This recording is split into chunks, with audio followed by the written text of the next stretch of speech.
In this video, we'll show you how to change the front brake pads on your Ford F-150. You can find them on CarParts.com via the link in the description.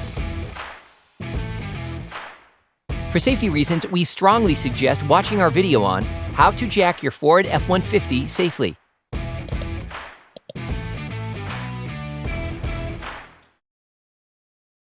Open the brake fluid reservoir. Turn the brake disc inward to make this operation easier. Insert a flathead screwdriver into the opening of the brake caliper. Lift it off using a screwdriver as a lever by pulling it towards you. This will cause the pistons to retract slightly so that the caliper can be removed more easily for the next steps.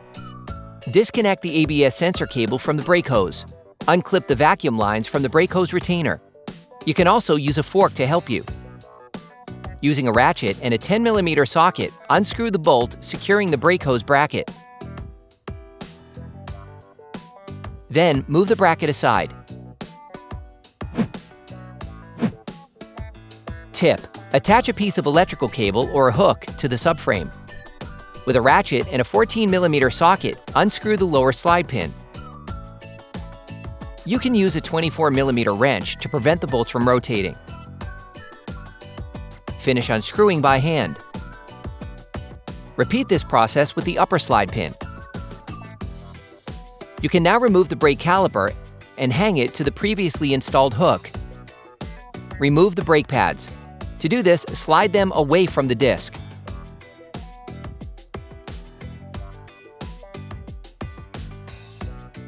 Using a flathead screwdriver, remove the anti-rattle clips.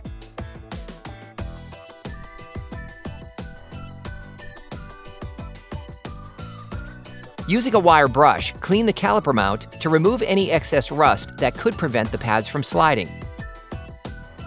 You can order the pads kit used in the video on CarParts.com via the link in the description. Get hold of the anti-rattle clips supplied in the kit. Place the new anti-rattle clips on the caliper mount.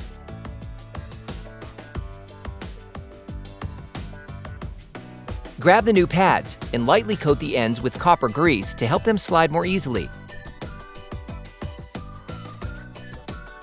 Insert the new pads into the caliper mount by sliding them in.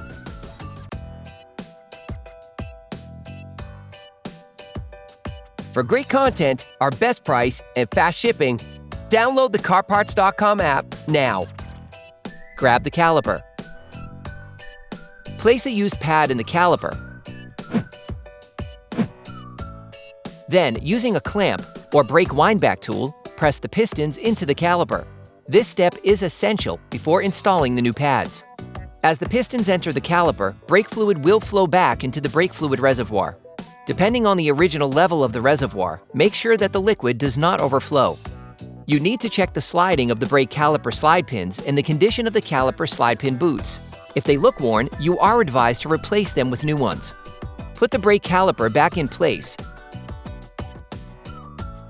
and screw in the slide pins by hand at first. Block the rotation of the guide pins with a 24mm wrench and screw the slide pins back in using a ratchet and a 14mm socket. Finish tightening using a torque wrench.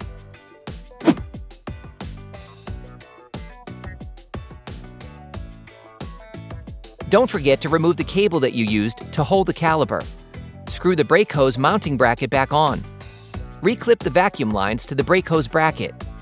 Replace the ABS sensor cable in its slot. Clean both sides of the disc with brake cleaner and a cloth to remove the grease from the new pads. You can now repeat the same process on the other side. Then you will be able to put the wheels back on your vehicle. Put your truck back on the ground before properly fixing the wheels in place. Don't forget to screw the brake fluid cap back on before starting the truck. Attention! Before using your vehicle again, start your car and pump the brake pedal a few times to push the brake pads together again. Try to drive smoothly and avoid sudden braking for the first 30 miles or so to avoid glazing the new pads. Operation complete. Quality parts, priced right, CarParts.com.